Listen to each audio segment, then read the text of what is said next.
Okay, hi, welcome everybody to Philipse Manor Hall State Historic Site. My name is Sarah Wasberg-Johnson. I'm the Programs and Education Manager here. So thank you all for joining us tonight in person and online for tonight's lecture. The Philipse Manor Hall lecture series is sponsored by the Friends of Philipse Manor Hall. They're sponsoring all of our lectures this year, which are all themed to the American Revolution. If you would like to learn more about our lectures and upcoming programs, you can visit philipsemanorhall.com. We have some great programs coming up this weekend. It's our Pinkster Jubilee, we have Yonkers Arts Weekend, and we have monthly lectures. So next month's lecture, I'll just do a little pitch, is in June, and it's called George versus Guy, The Fate of the Black Loyalists. So we'll be talking about the end of the American Revolution and what happens to the Black Loyalists and how George Washington tries to prevent them from leaving and kind of what happens with that. So if you're interested in that history, we'll hope you join us. But tonight, we're very pleased to have Daniel Hulsebosch here with us tonight with his talk, How Philipse Hall Lost Its Manor, Revolutionary Confiscation in New York. So Daniel is a legal and constitutional historian whose scholarship ranges from early modern England to the 19th century United States, which is great when you're talking about the Philipses because that is also their time period, just about. He teaches American and English legal history, property law, and constitutional law, and supervises the Legal History Colloquium. It's been one of those days, folks. At the NYU School of Law. So we're very pleased to welcome Daniel Hulsebosch. Daniel, take it away. Thank you, Sarah. It's really, it's a privilege to be here. I realize I've never been to Philipse Manor Hall, although I grew up like 5 miles away, so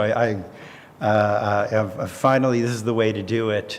And what a great place it is. I mean, really very historic. And I don't know how many of you have spent time on their website with the various blog posts that Sarah and her team, but often it's Sarah, it looks like, posts, but they are amazing and both fun and scholarly. I learned a lot, and I thought I knew a lot about Philipse Manor to begin with. So let me tell you what tonight's about. I mean, what happened to the family-owned manor that once surrounded this house? Where did it go and why? And the short answer is that the American revolutionaries destroyed it. They confiscated the land and banished the family, or most of it, not quite all of it. And the Philipses were just one target, though of course a pretty substantial one in New York, and one target of a very large revolutionary project of expropriating all kinds of property, as I'll talk about, as well as the legal and political privileges that went along with being a manor lord. Every state engaged in confiscation, all 13, and also the rogue state of Vermont, not officially recognized to 1790, but I bet most people here know that was formerly part of New York. If you go there on the weekend, still seems like it, but they too engaged in confiscation, and yet every state had the people in the states were ambivalent about this confiscation project, and I'll talk about that ambivalence. This was a big deal, financially, politically, and socially. And I bet everyone here, and I thank you for coming out on this lovely spring evening when you could be like dining and watching the river go by, but I bet everyone here knows that there was confiscation during the Revolution. And yet it seems like we don't know a whole lot about it, as if we're a little embarrassed by it.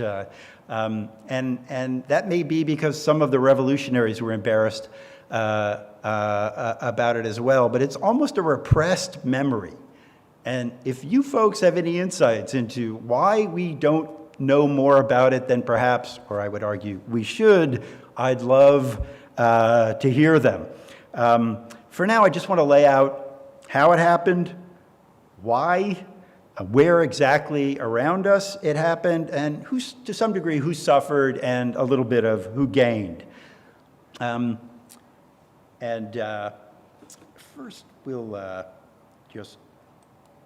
I think we should remember that the revolution actually was a pretty tempestuous and decade-long affair. I mean, formally, let's say April of 1775 till the Treaty of Peace signed, the final version in September of 83. That's, 8.5 years, but it was really like a decade-long affair and a lot of aftermath, which is where I've spent a lot of my time, where I've spent a lot of my scholarship over the last decade, the 1780s and the aftermath of the revolution. But it could be a violent affair, and it could be a very dislocating affair. So this is the exile, the banishment, the stripping of property. Here we have the Tea Party, after all, was about confiscating some personal property, the tea of the East India Company, with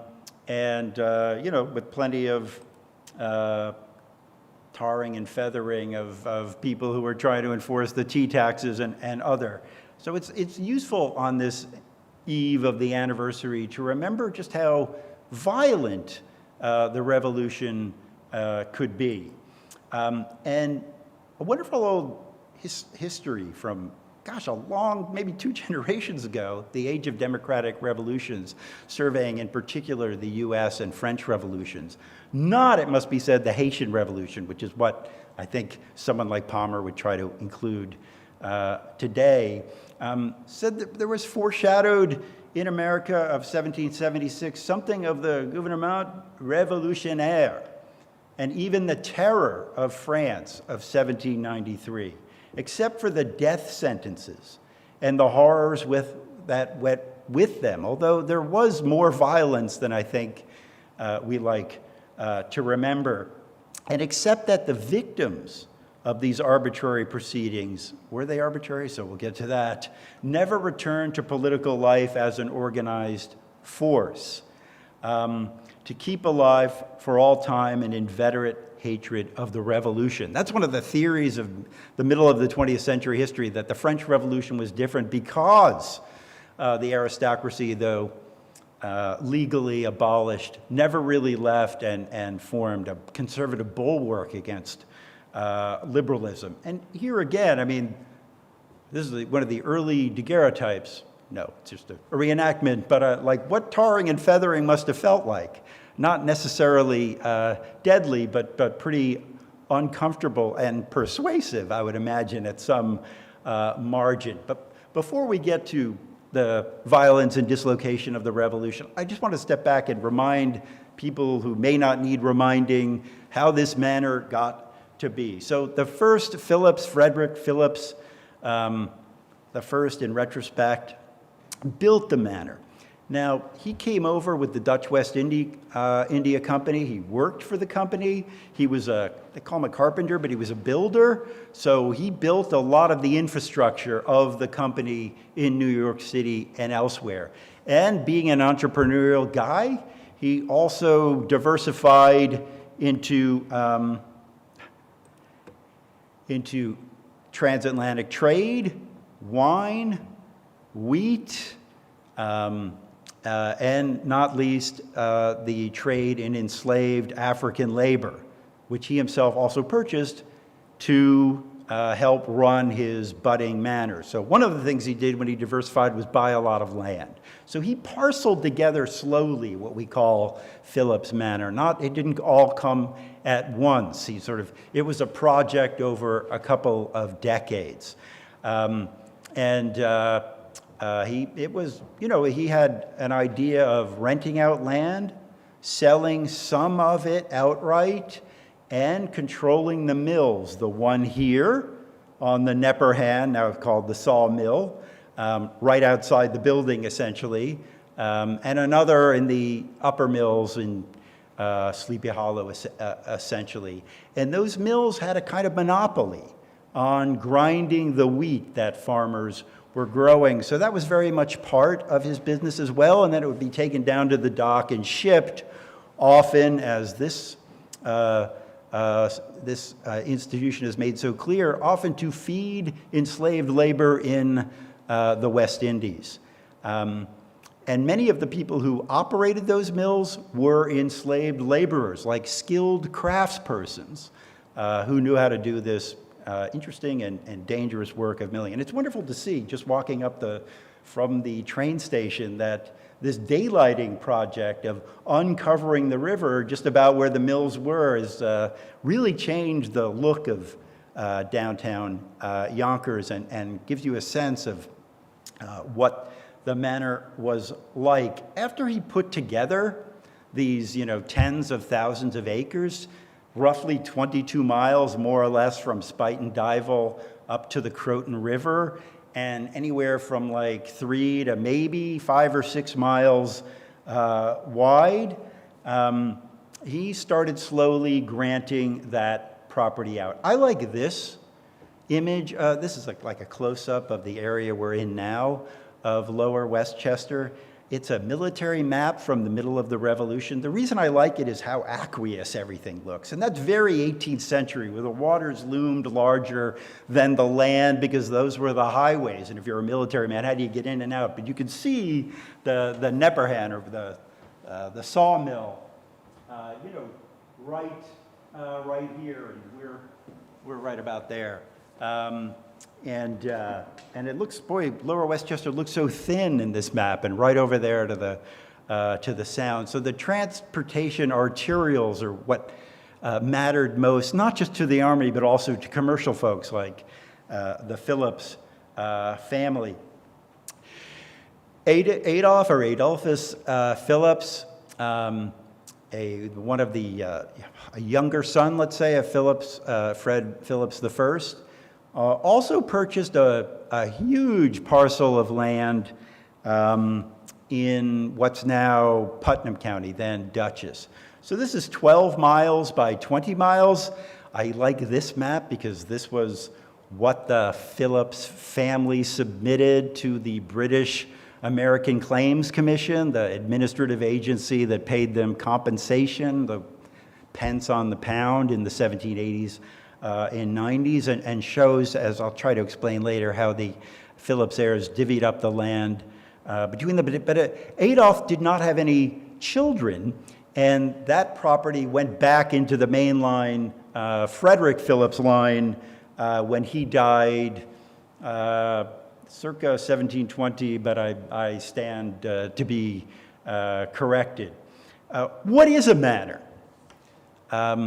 That's kind of important. What are we talking about? We talk a manor. These are things that have political jurisdiction. And some of the New York manors actually had guaranteed seats in the assembly. The Van Cortlandts, the Van Rensselaers, the Livingstons, not the Philipses, though they were often in the assembly, and they served a whole lot of other, in a lot of other political offices as well. But guaranteed representation was often a feature of a manor.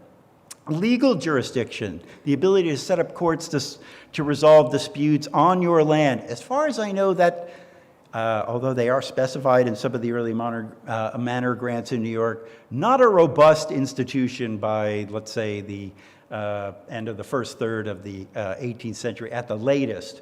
But there is a sense in which they solve disputes with their tenants throughout, as I will discuss. It's an economic system, maybe primarily, landlord and tenant, where the lord grants a certain amount of land to each tenant. Here it's roughly 200 acres was what tenants wanted, thought they needed to make a living, and the lord received annual rent, as I'll discuss in a moment. And it's a social system. And with the social prominence of being a manor lord and the manor family comes a whole lot of other civil privileges. What was in a Philipse lease? Each one of these manors seemed to have their own style of lease, but the Philipse leases were generally oral, not written. But those leases the agreement would specify the location, like where the farm was, what the rent was, including a service, like serving days riding, it was called in English law, like to contribute to infrastructural development in the manor by serving a certain number of days a year or paying someone else to do it for you. So if the manor lord wanted new roads, and interestingly, on Philipse Manor, if the tenants themselves, they could get together in a kind of town meeting and demand from themselves the labor to build roads connecting the farm, say, to the docks. And they got to keep their improvements. This is crucially important. What's an improvement? So if they just got, the leasehold agreement just basically gave them bare land, they would build houses, and they owned the houses. They owned the trees that they planted, not just the fruit and the wheat that came from the crops, but they owned the crops themselves. Any fences, roads, barns, they would own themselves. And a pretty good estimate is that the improvements were worth about half of the full amount of the leasehold. So people would rent land, let's say, today, if you're renting an apartment for $2,000 or something, you also have improvements worth $2,000 that are your own, and you could sell them to another tenant. So there's a secondary market in tenant improvements that's crucially important to the life of these manors and gave tenants an incentive to become tenants in the first place, that they would own the fruits of their labor. They wouldn't just be, as it were, mere tenants. How long were these leaseholds? That is a very contested point. The Philipses themselves in the 1780s, when they claimed compensation from the British government, said all of these leaseholds were essentially at will, meaning they could turn people out whenever they wanted and then raise the rent when they brought in a new tenant. But the tenants and good lawyers said, that's not really the case. There was a customary right of each tenant to have that farm passed to their heirs, so to a widow, to children, maybe paying some fine or relief to the lord for the right of succession, like early England in the common law. So what in the English manors was called copyhold, a kind of leasehold where there are two copies of the lease, one with the tenant, one with the lord, and disputes about them would be adjudicated by the lord, so party and judge at the same time. There were no written leases, but I think it's useful to think of these leases as copyholds because lawyers at the time, trying to explain the rearrangement to the British Parliamentary Committee, the commission that paid compensation, they used that concept of copyhold to try to explain the limited right of the Philipses to oust tenants while they were still alive. So the right of succession was, in practice and maybe by law, part of the customary leasehold. All right, so where did this idea of confiscating property come from? Many places, but let's say approximate cause is good old Thomas Paine. In the American Crisis, at the end of the first full year of the conflict, he wrote, "These are the times that try men's soul," a famous, what was so bad? Why were people's souls being tried? There was a lot of violence, a lot of depredations. It was a long slog, and the war was becoming expensive. So the adrenaline rush of common sense was ending. I mean, think of wars today. Remember that first year of the war in Ukraine, and then it's like a long slog for maybe 7 years or 8 years, like the U.S. War of Independence. And there wasn't an alliance yet with France. This is the crucial reason we're here celebrating American independence this year, because of the French alliance. Without that, this is just an insurrection, I'm afraid. And some of those people would have been hanged, including Paine. So he had a proposal: confiscate land. I sincerely wish that our next year's arms may expel the Tories from the continent and Congress appropriate their possessions to the relief of those who have suffered in well-doing. So, as a reward to those who have suffered most, America could carry on a 2 years war by the confiscation of property of the disaffected persons and be made happy by their expulsion. Say not this is revenge, which is what it sounds like. Call it instead the soft resentment of a suffering people who, having no object in view but the good of all, have staked their own all on a seemingly doubtful event. Slowly but surely, this paid off for Paine. The New York legislature granted him a 200-acre confiscated estate in what's now, New Rochelle on North Avenue, quite near the high school. It's still a museum. I don't think as well kept as this one, but the 200 acres are now suburban houses, but there is the house there, moved from its original location with a monument down the street. He died, of course, in my own Greenwich Village. In this building, it's still there. Now it's a piano bar. The woman 2 generations ago named it the Crisis because of the crisis, but I'd have many meetings for this, but there it is, it's still there. When did confiscation begin? In the local committees, which were the ones who sorted out who's what would be called a loyalist or disaffected and who's a patriot. And they were designed, these committees of safety, as they were often called, to determine loyalty and identify property that could be taken. And originally this property was sequestered. What's the theory of sequestration? It's like putting it into escrow, as it were. Still owned by the target, but used, or a usufruct, by the public. And many of those sequestered farms early in the Revolution were given to refugees. People who had to leave New York City, for example, or parts of Long Island and moved upstate, as it were, above Westchester. And who lost and who benefited? Well, those who would not take an oath of allegiance lost, and those who did and who served either early in the army or gave crops and forage items to the Continental Army and the local militia, they gained from this early project of sequestration. After 1778, the gloves come off and you move to real confiscation of title. So the local committees, here's one. This is the remaining transcribed notes of the New York City Committee of Safety, so originally John Jay and friends, who were identifying disaffected persons. And this is where Frederick Philipse turns up on a list. At the end of June in 1776, Frederick, come in and pledge loyalty, or else we're going to put you on the list of disaffected persons and probably banish you. We don't have the original of these materials. They burned in the terrible Albany fire of 1911. Those of you who have ever played with archives up in Albany, you open some of these folders and they still smell like charred ruins. There's a nice blown up image of it by the front door of what happened to some of these documents. Thousands and thousands of pages lost.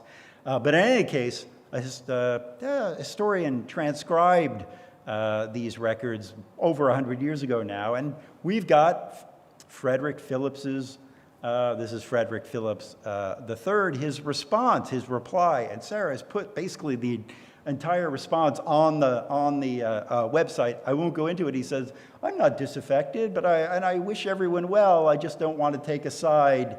And he was essentially banished to Connecticut.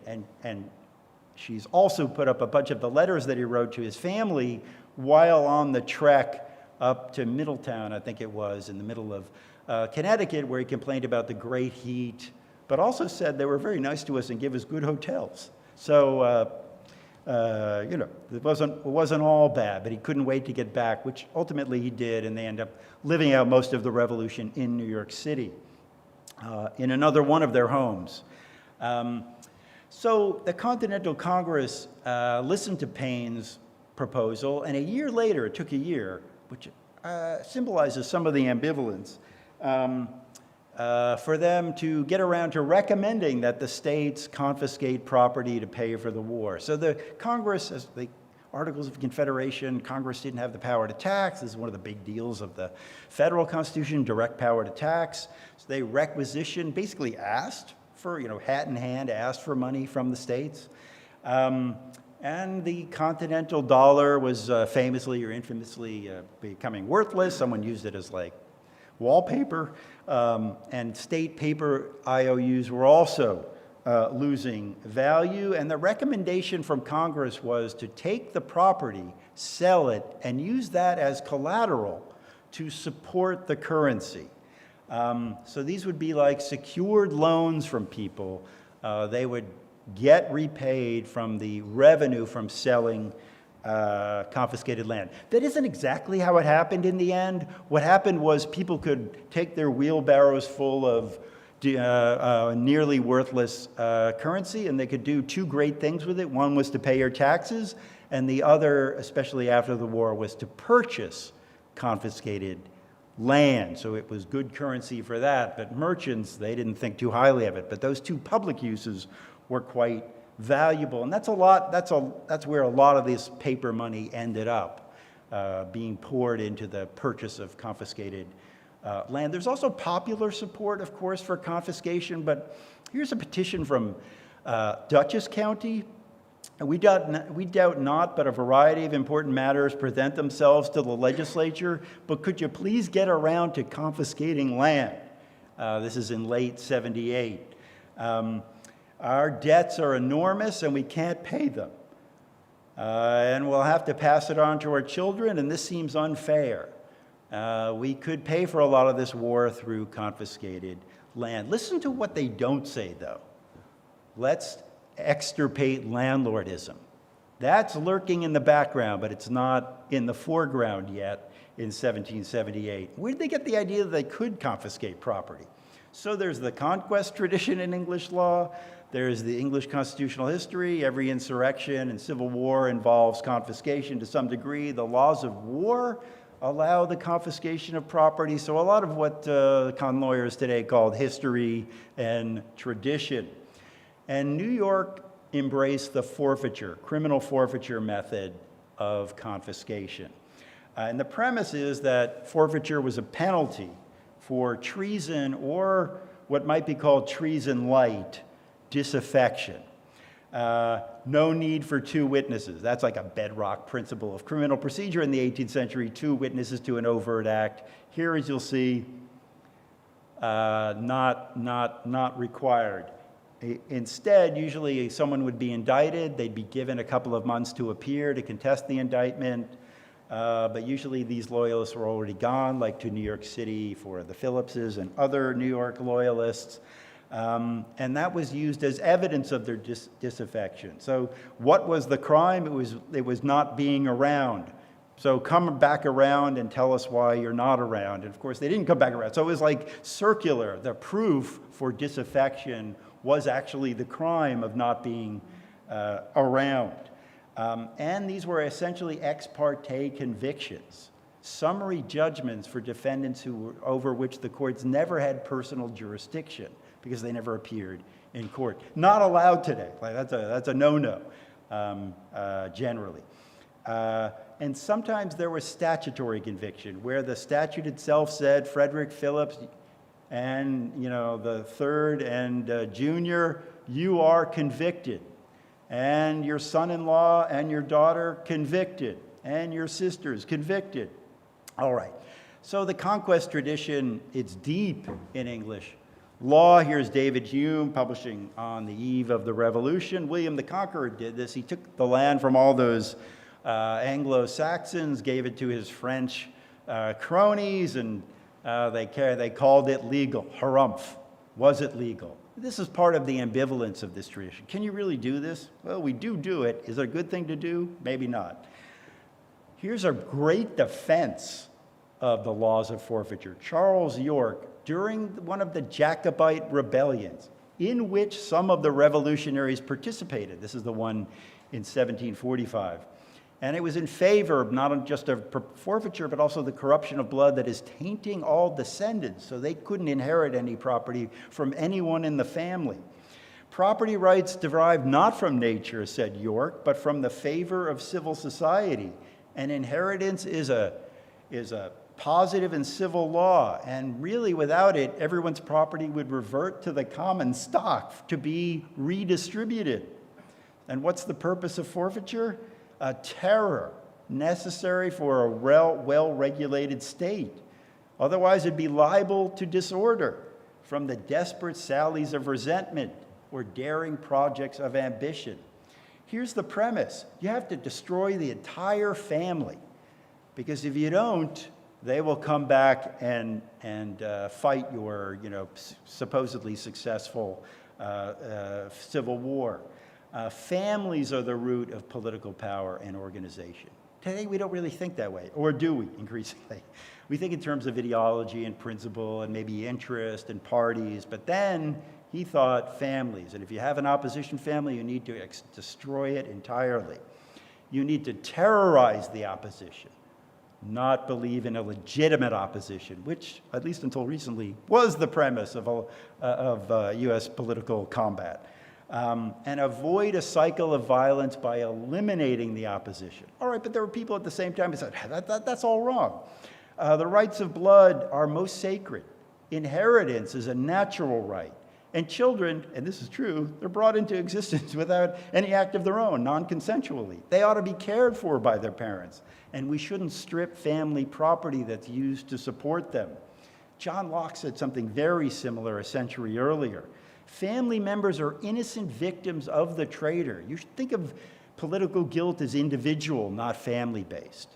And punishing them has the perverse effect of turning them into rebels. So it's the exact opposite intuition that you'll set off a cycle of violence if you take family property. And these are debates that the revolutionaries had among themselves in the 1770s and 80s about this whole confiscation program. Now remember the US Constitution. There are no statutes of attainder in the states or the federal government. Congress can define the punishment of treason, but no attainder for treason shall work a corruption of blood. They're on the cutting edge of like liberal criminal procedure in the 18th century after the revolution. Or forfeiture for life of the person. What that meant, that's a lecture on the Civil War, because that's when it really starts. Can you take away property from the Confederates or not beyond their life? All right. The New York Constitution at just 10 years earlier, guaranteeing the trial by jury, of course. Acts of attainder, no, you shouldn't have them, other than those for offenses committed during the Revolution. So what did the New Yorkers do? They passed an act of attainder in 1779. This was like they were creating space to do so in 1777.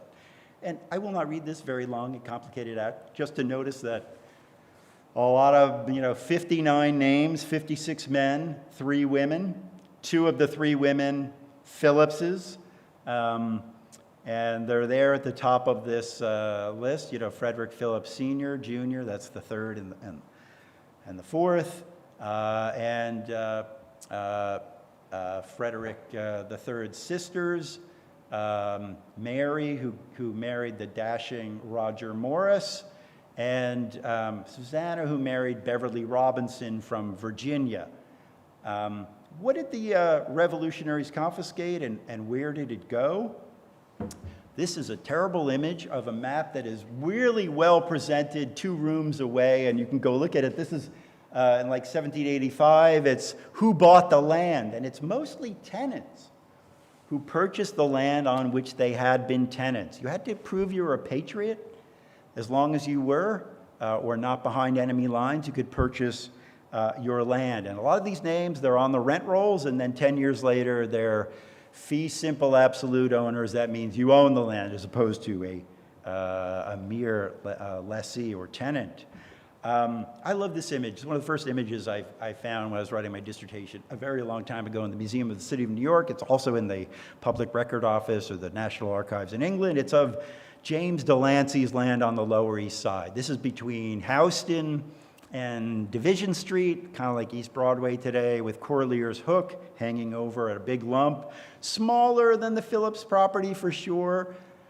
Pound per acre, the most valuable land taken in New York. And here the tenants could not buy the land because they couldn't prove patriotism because they were behind enemy lines the whole time. Some of them managed to buy it from those who bought it, like a guy named Henry Astor, a butcher, who, being a butcher in a military headquarters is a pretty good deal. And he told his younger brother, hey, John, Jacob, come over. There's a lot of money to be had in this New York. And they end up buying a lot of confiscated land. This is great because still today, if you go to as I did, you go to the county land office of New York County and you see that blocks on the Lower East Side are still denominated James Delancey land on the tax blocks. And the original recordation. There's a lot of discussion by legal historians in particular. When did legal recording begin? Registration of title, way back in the colonial period? No. Lots of rich people never wanted to record their titles for all kinds of good reasons. One, that you opened yourself up to accurate taxation. Two, you usually claim much more land than you actually had. All these Philipse people did that. So you didn't really want the boundaries well defined. But after the revolution, the confiscation project really supercharges or turbocharges the recordation of property. It wasn't just in New York. Here's 5 million acres essentially confiscated from Lord Fairfax in Virginia. This is the Potomac River up into what's now West Virginia. Thomas Jefferson was the chief inventor of this confiscation. So not just here, and sometimes in huge amounts like 5 million acres, or 20 million acres of proprietary rights for the Penn family. Not just real estate was taken.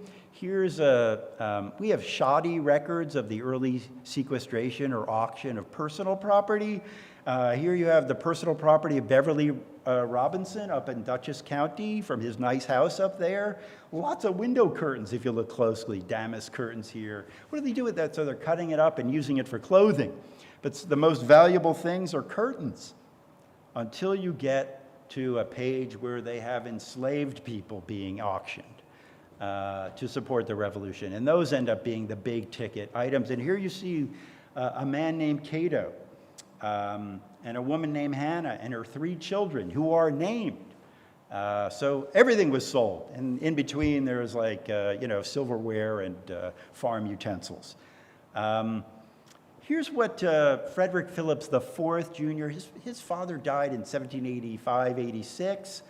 So he ended up putting forth a claim to this administrative agency, the Claims Commission, that paid some compensation to the Loyalists for their losses. Over 14,000 pounds. That's a lot of money. That is a huge amount of money that he claimed. And he, detailed with a lot of evidence. You had to have lots of depositions and accounting. Here's someone who disagreed. I'll just come in here. Look, how much, most of these farms were 180 acres at 20 bushels of wheat a year.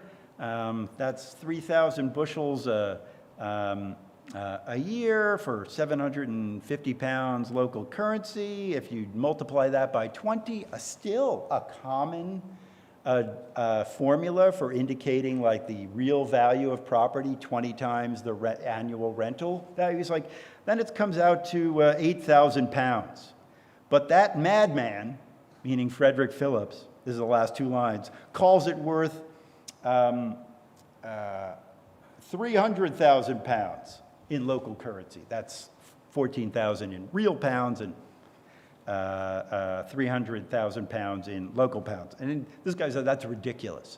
But I don't think he was taking into account the improvements business, where the Philipses were claiming ownership to some degree of those improvements, not just the bare land. And then in the end, they, like most Loyalists, were confiscated just a fraction of their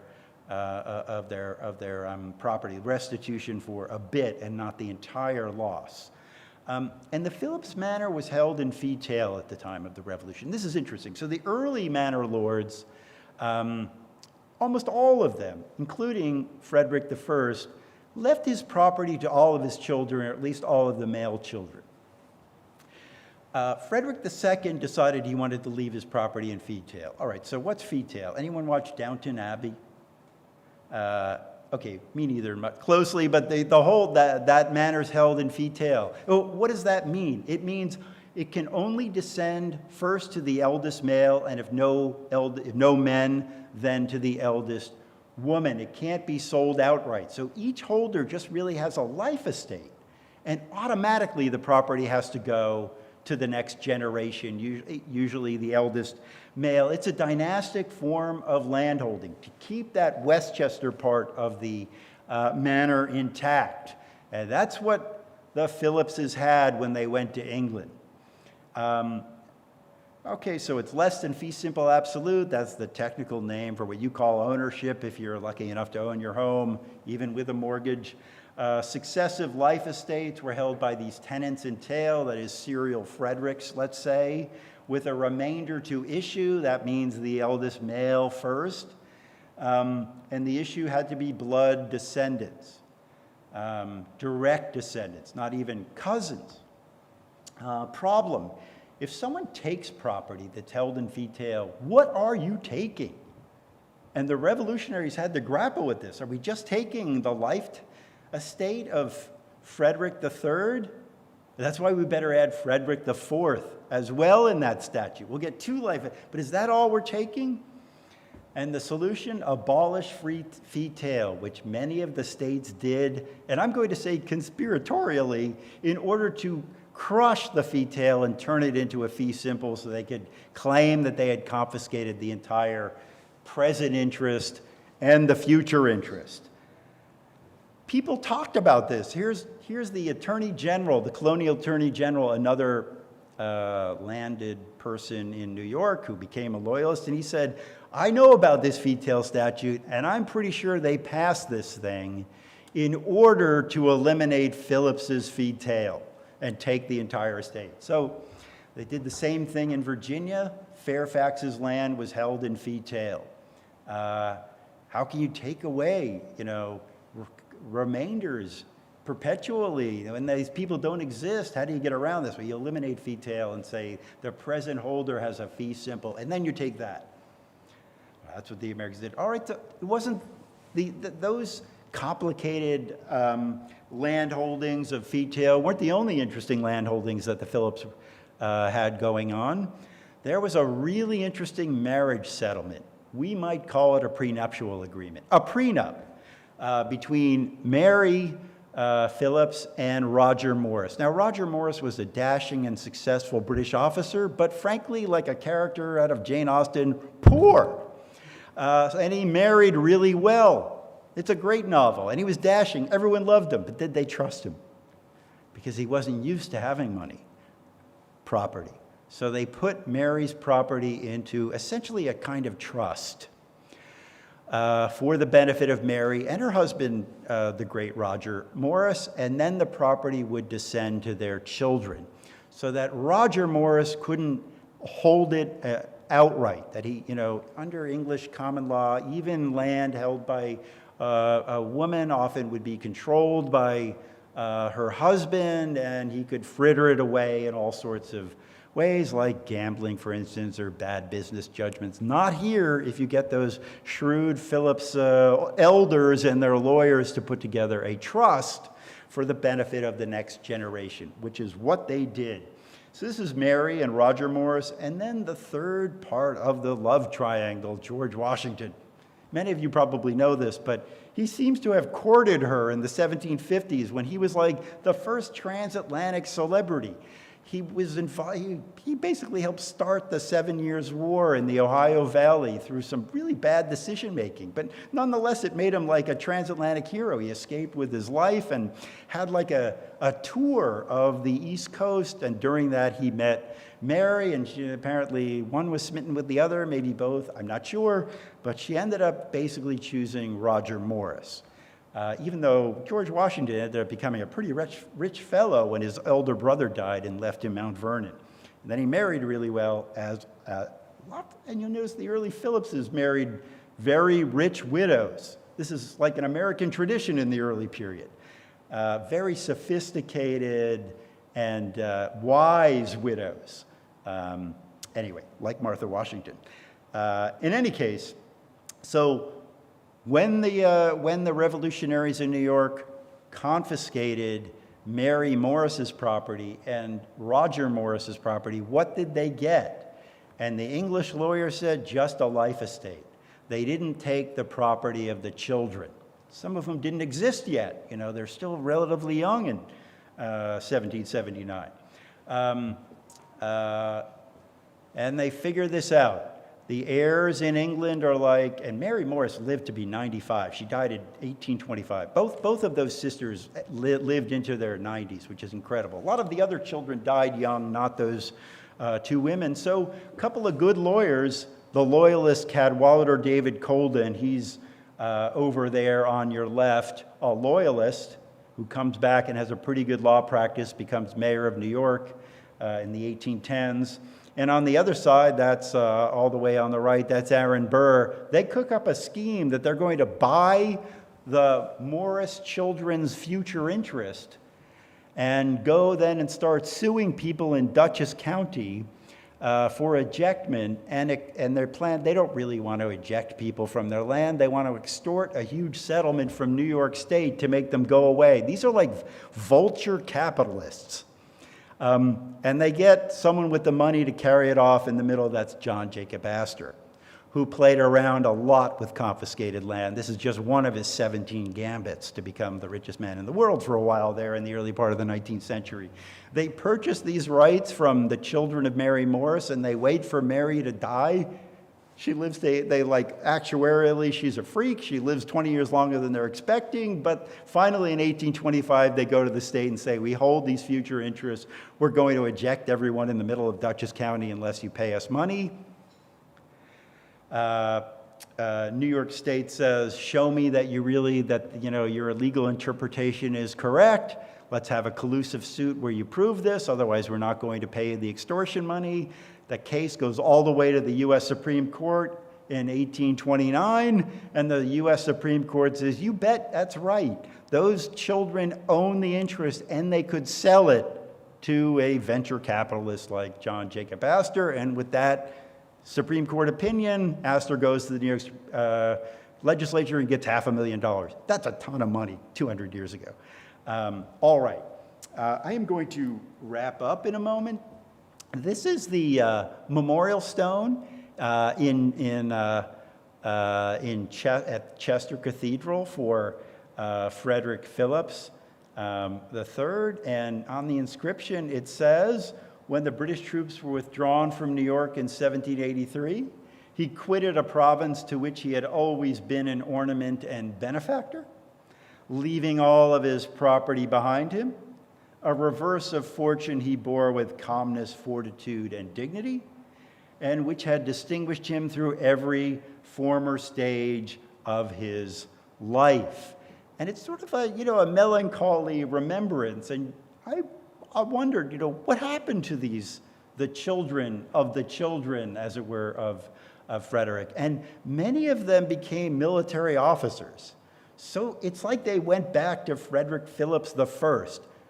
Government work, lucrative government work, privateers, but risky stuff. Many of them die young, tropical diseases here, war injuries there, but they become like Jane Austen characters, making money in these imperial ventures in the first half of the 19th century.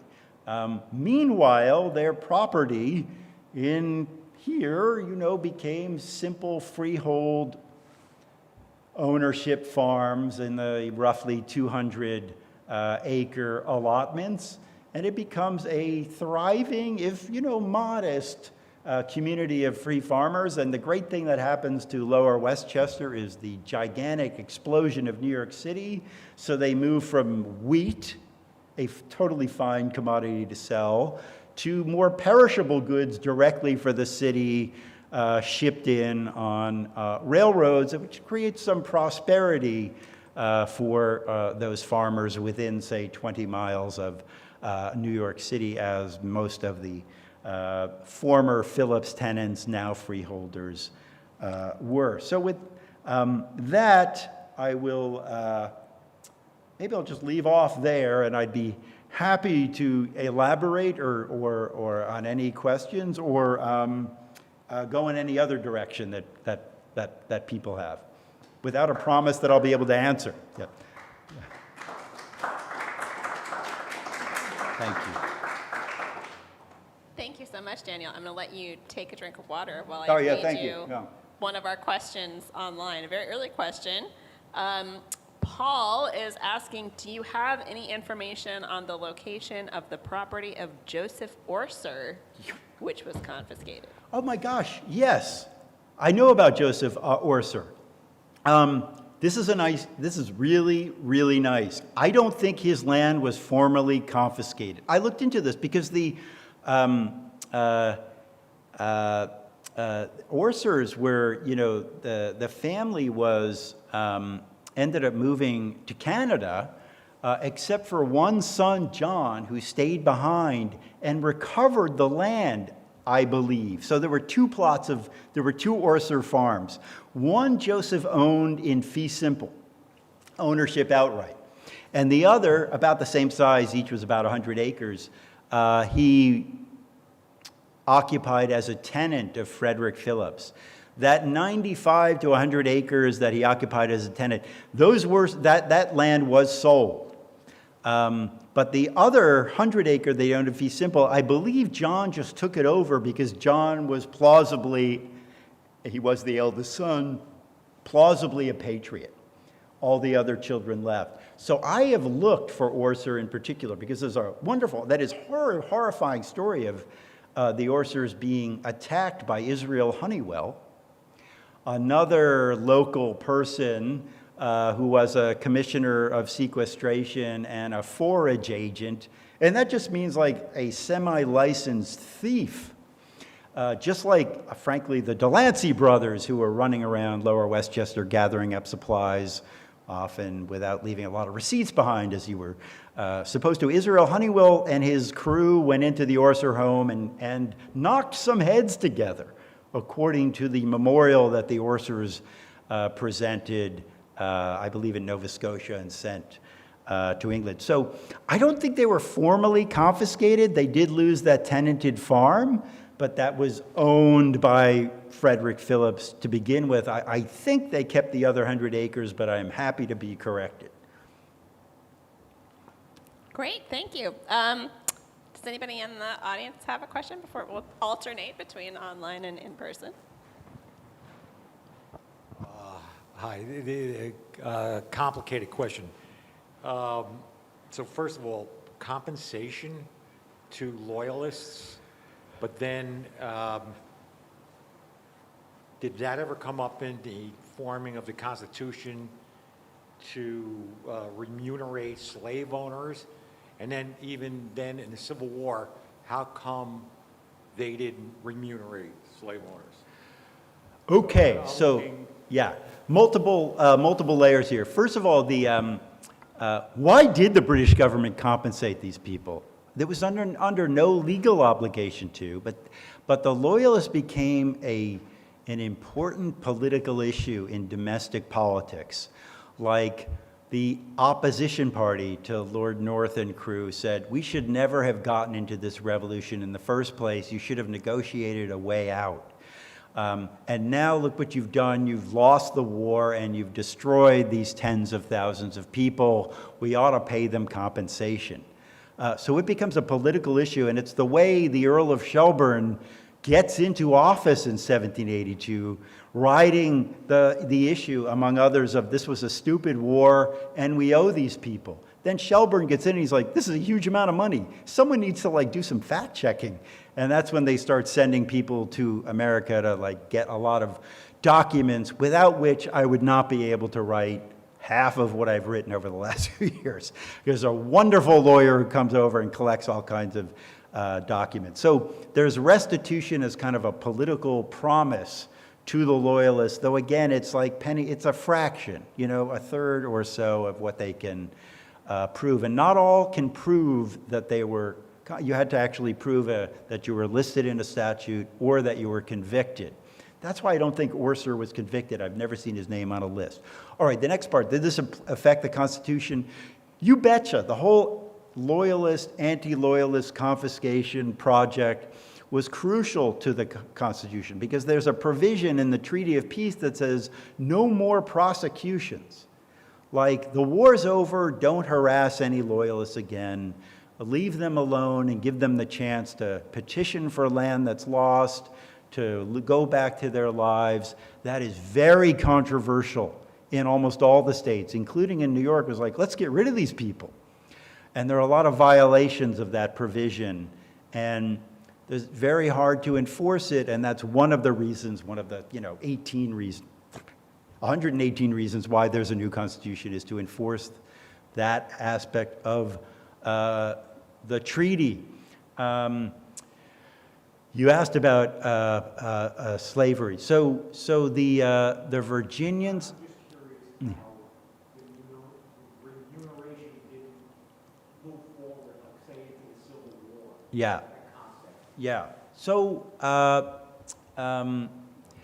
it's one thing to remunerate, like to pay restitution to your enemy, and it's another to pay to people on your side. The British pay compensation to their own loyalists who suffered.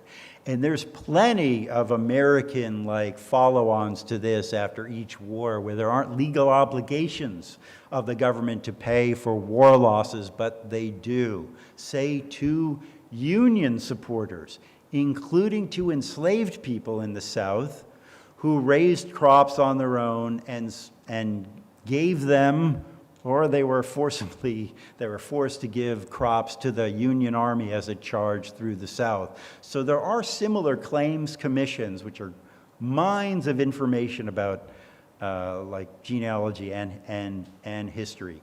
But there's a deeper problem here with the Southerners who lost their what they called their enslaved labor during the Revolution.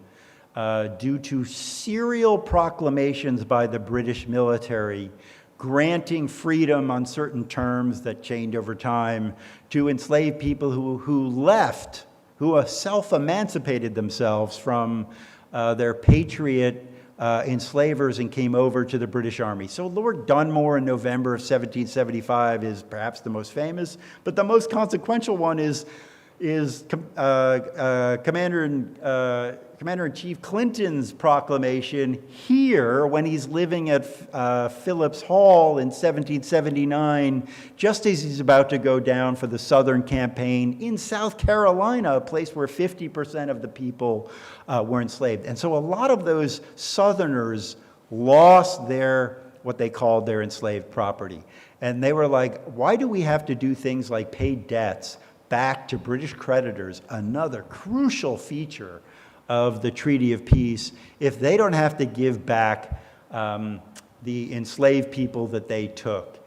And the person who sealed this deal and said there would be no compensation was John Jay, a part-time quasi-abolitionist who also owned enslaved labor during his lifetime in the Jay Treaty of 1795.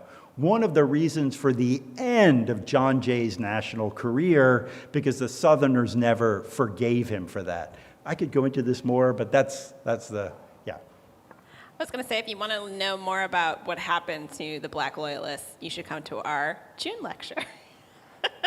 All right, so we have a couple of questions online about records, so I'm just going to combine them all together. So people are wondering where they can find rent rolls, where they can find records of who purchased confiscated lands, and also, do you know of any records of the testimonies regarding individual tenants not being loyalists kept by Stoutenberg and Van Cortlandt? So, very good. So let's start with the last one.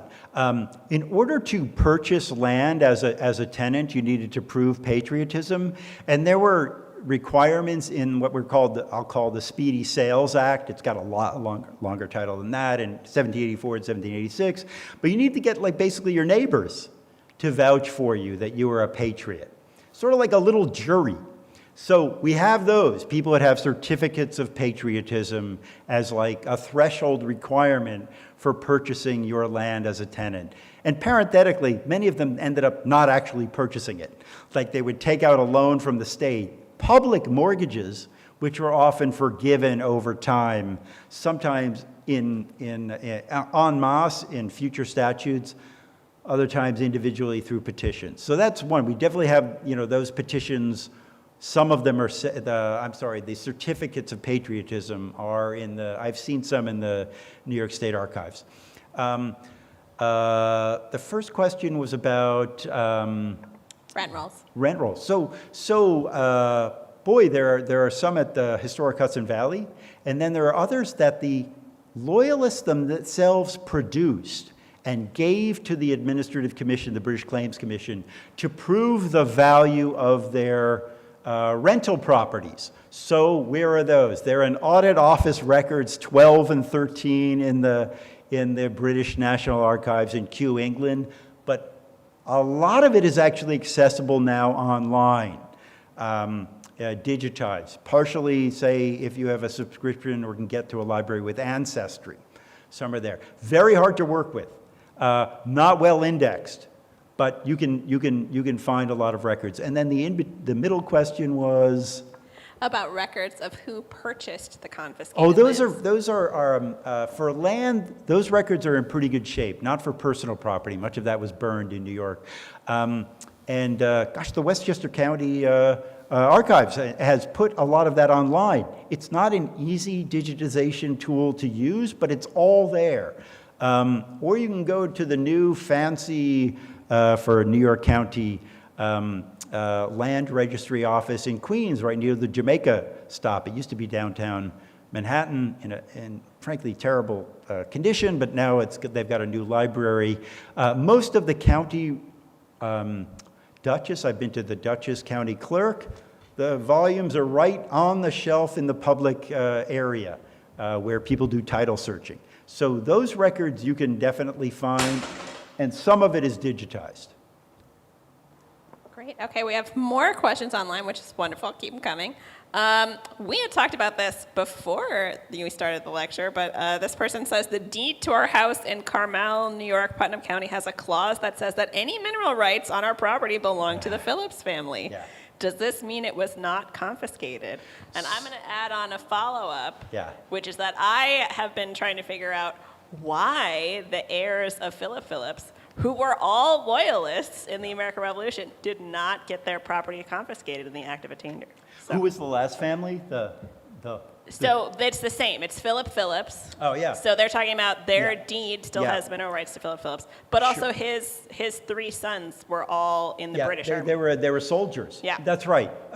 So the mineral rights of the other. Of, let's say, the Robinson and Morris, though again, it's the women who own the land, as it were, in those situations, and that's why they're named in the statute. Those, I'll say, confiscated easily as part of the confiscation of the entire fee simple absolute. Or not for Mary Morris's children, and that's purchased by Astor. For Philip Philipse, he's the third of the surviving children, though he dies relatively young in 1768. His widow keeps a low profile and is well connected. It's a great question why some people got confiscated and not others. I mean, there's even though her sons are in the army. Look, being a well-liked person who's connected, it matters. It still matters. Take William Smith Jr. I don't know if that name means anything to you, but a kind of important secondary figure in the Revolution. He married a Livingston, but he was an office-holding loyalist, one of the few who did not suffer confiscation, and he and his family owned property in New York State into the middle of the 19th century, even though they were living and holding office in Canada. So being well-connected mattered. About the mineral rights, look, I guess in theory they're still owned by some descendants of Philip Philipse. Are they worth any? I guess if New York, allowed fracking, maybe they would be worth something, but I'm not sure. It's from when they thought there was a lot of silver in Putnam County. Yeah. So this person asked, does a Patriot son or daughter always have the first claim on a Loyalist parent's confiscated property? What if they'd been disinherited? If the patriot children of Loyalists. Yeah, I'm thinking a great example is Lucy Flucker Knox, who's Don't know so her. that she's the wife of Henry Knox, General Henry Oh, Knox yeah, of yeah, yeah, the Continental yeah. Army. Her whole family, the Fluckers, were all Loyalists, and they owned the Waldo patent in Right, Maine. right, And right. so they leave, and she inherits everything. So I don't know Yeah. if that was automatic or they had to request it or. Yeah, very good. I believe the theory is that John Orser, for example, inherited the entirety because there's a case about this in like 1842 or something. The other Orsers sue the descendants of John Orser for some of the property, and the court holds, well, you were all aliens in 1782, so you don't have any claim to land. That's a very problematic holding. I could go into it. I fetishize this problem of alienage. But so some of them could just say their siblings were, or other cousins or whatever are just disqualified. But, some of these, let's take John Peter Delancey, who ends up taking over the remnant of what was the Manor of Scarsdale after the Revolution. And he's a patriot, though kind of an ambiguous one, and well-connected, and gets a special statute vesting that form, arguably confiscated, but maybe not confiscated, but because held by Anne Delancey, rather than the husband, and gets a lot of that land back, able to prove his patriotism, or no one's able to prove that he was a raging loyalist. So a lot of that is about connections and the case you could make to the people selling the land. Great, thank you. And I'm going to answer this one because we were just talking about it earlier. Someone said, can you follow up on why the Philipse Mineral Rights Clause is still in Dutchess County deeds today? And that's because it's, what did we say, it was a zombie law? Colloquialism. Yeah. Okay. Basically, there's no direct descendant to make the claim, but there's also no direct descendant to release the claim. So you can... Yeah, okay. John, this is my coworker saying, send us an email and we'll send you all the details about the mineral rights. Yeah, very good. But getting rid of zombie covenants is a big deal. If, for example, discriminatory covenants that are all over Westchester County, for example, that are no longer enforceable under various constitutional decisions and the Fair Housing Act, they're still out there. Should they be eliminated, or should they stay there for archival purposes? Discuss. Yeah. So this one, what's the interest in doing the work or getting a statute that's going to eliminate them? Yeah. Anybody have any questions in the audience? Yeah? Hi. So at the very start, you framed this as why don't people know more about Constitution or confiscation, which is like any history professors. That's just how every lecture starts. Yeah. So I'm just curious, is it not just simply the tension of the revolutionary rhetoric, this Lockean life, liberty, property, which Jefferson's going to tweak a little bit for happiness, but right, so this is the revolutionary ideal, and then the reality and the nitty gritty on the ground that we don't want to talk about is like, there's just a buck to be made. There's 2 million acres, man.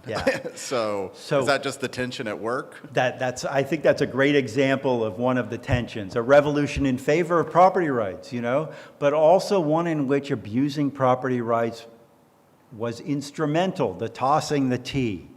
The taking the property, but that deep ambivalence. And it's more than that. I mean, you could have a simple and maybe persuasive idea that, there's a social revolution quality, and then there's a counter-revolution by the Constitution, making this almost impossible to do in the future, including during the Civil War, arguably, says Abraham Lincoln of all people, that you can't confiscate all the property from the Southerners under domestic municipal law. Well, we're going to need the laws of war to do that, the Emancipation Proclamation. Okay, so that's one interpretation. It's a pro-property constitution, and they're sort of embarrassed by the fact that they did this. I think it's something else. I think there's a real fear that the cycle of political violence. Like, we should take this tool off the table, not because we're against redistribution, though we are to some degree, but also because it's so easily abused by democratic legislatures. They say that during the Revolution. James Madison says it in Federalist 10, Federalist 47, Federalist 52. Like, this is an issue. Like, it's, yes, taking property is bad, but property is a political weapon. Think about it today. You know, what kind of like withdrawing of funds, taking of property, prosecuting people, running them into debt, when does that cross the line from fair fight in politics to an abuse of the system to bury your enemies? And that's one, I think that's a more, let's say, ideological dimension of like, what quality of Republican government do we want? But look, I'd love to hear, like, why do you think we haven't heard about it? Yeah, because it's kind of embarrassing to think that this pro-property republic is taking property, but they all did it, every state, yeah. Can you talk a little bit more about what sorts of things that were done by patriots in the Revolution that then in the Constitution were like, yeah, we're not going to do that anymore? Like, are there more examples than just property confiscation? Yeah, so I would, you know, a lot of it is the aftermath of the Revolution. So I really think that if you're interested in the Revolution, you know, in addition to reading the Declaration of Independence, take a look at the Treaty of Peace. It's not that long. And you can gloss over the boundary, the long boundary articles. They're really important. They're boundary commissions into the 19th century. It matters a lot to Maine fishermen even today. But skip that, get to the short ones that are about property and contracts, 4 and 5. And 4 says, we are going to pay back our, I'm paraphrasing, we're going to pay back our debts to British creditors. All debts must be repaid in pound sterling. So it's like today where, you know, the IMF says you're paying back in dollars, not in some other currency. And a lot of the revolutionaries were like, is this really a good idea? Is this fair? The Southerners say, we owe a lot of those debts. And they took our enslaved labor. How are we supposed to pay it back? So there are articles in the Constitution about the integrity of contracts.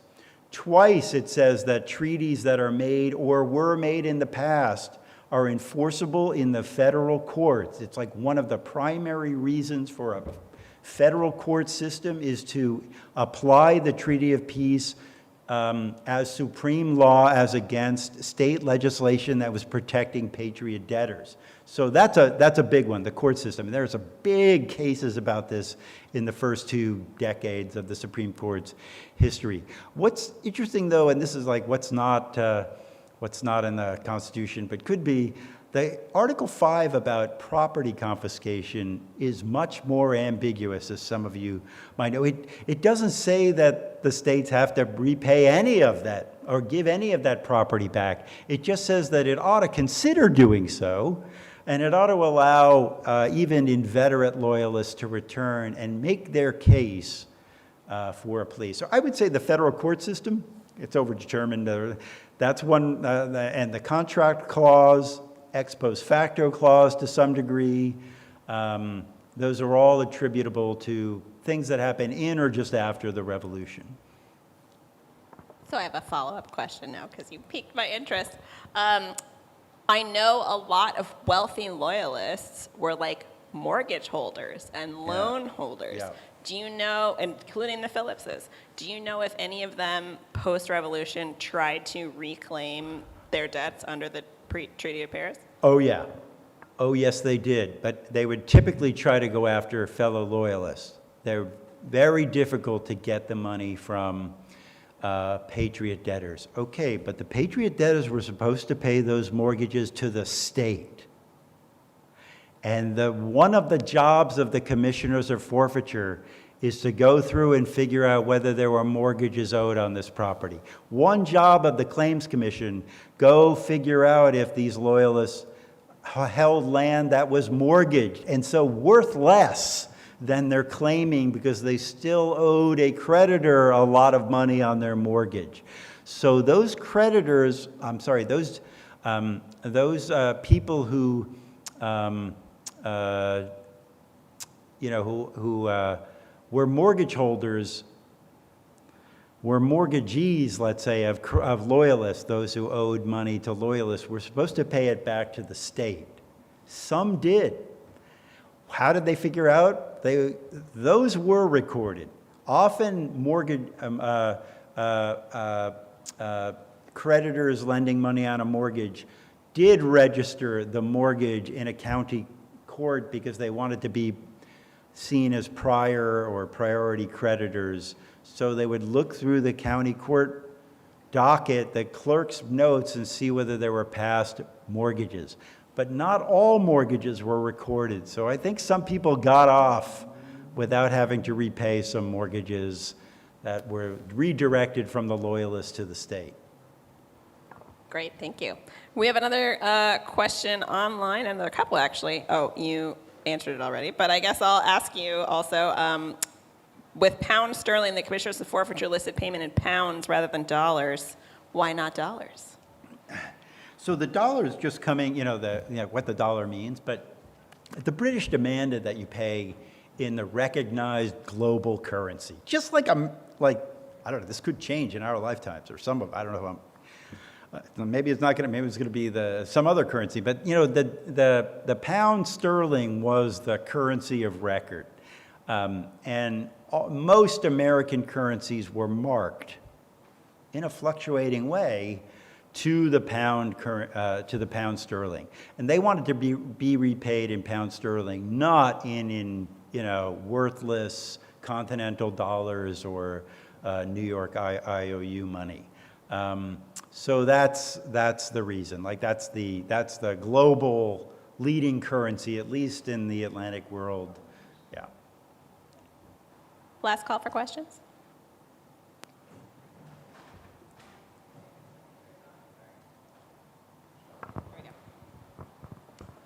I just wanted to say a great presentation. In regards to Philips's letter and his disaffection, is it your view that there was any sincerity in his ambiguous loyalty, or is it in your view that this was more of an attempt to wait out the conflict or insurrection that some viewed it as? Yeah, very, very good. I mean, look, people are complicated. And I bet in June of '76, he says, I think this is going to blow over. I'm paraphrasing. They all say that. There's another one named Axel. Is like, I'd love to pledge loyalty to you folks. Really, I've grown up with you. I went to school with you. I do business with you. But, I own a lot of property in England. And the first thing they're going to do is confiscate that, I bet. So I just can't join yet, And I think that actually is pragmatically the truth. He's like, I'm on the line. I would. So for Philipse, these are people who were establishment folks. But I think they thought, can't we all get along? This is going to blow over. This is going to be a temporary insurrection. A few symbolic heads will roll, and then we'll go back to normal. That's what usually happened after civil insurrections. There'd be symbolic people to suffer, just like in the Whiskey Rebellion. A couple of people get, charged and convicted of treason, but there were hundreds, maybe thousands involved in the 1790s. You just find a couple of symbolic victims, as it were. And even then, you probably pardon them, which is what happened. So I think that's probably what Frederick thought, that this would blow over and not result in a 7 or 8 year global conflict. I'm just going to add some context, because not everybody knows this, that John Jay, the person who is involved in kind of naming Frederick Philipse as a loyalist, and he did do some loyalist stuff. There's the 1774 White Plains protest, all that jazz. But John Jay is Frederick Philipse III's second cousin. Yeah. So, it really he maybe thought, well, this is not serious because that's my cousin, and what are you doing? You're just doing this to do it. He wrote a letter to Philips's wife, his cousin, and said, can you rethink this? Don't you really want to join us? This is a couple of years later, where he's still kind of negotiating with them, thinking maybe, to some degree, realistically, they might change their minds. But I think a lot of Loyalists didn't realize so William Smith, I mentioned, he's kind of a favorite character of mine. He kept thinking there was going to be reconciliation deep into the 1780s. We'll just be some huge greater Canada. They'd all come, think of that right now, just some huge greater Canada. We'd all reconcile. He could go back and live in New York with his cousins. Yeah. Beverly Robinson in 1782 is also writing to Sir Henry Clinton, we can still win this, not realizing that the initial Treaty of Paris was already being negotiated. Right. All right. Well, thank you so much, everybody, for so many great questions online and in person. Thank you so much, Daniel, for a very engaging and informative talk. We're going to close off online, so good night to everybody online. Hopefully you'll join us again in June. And thank you so much for being here.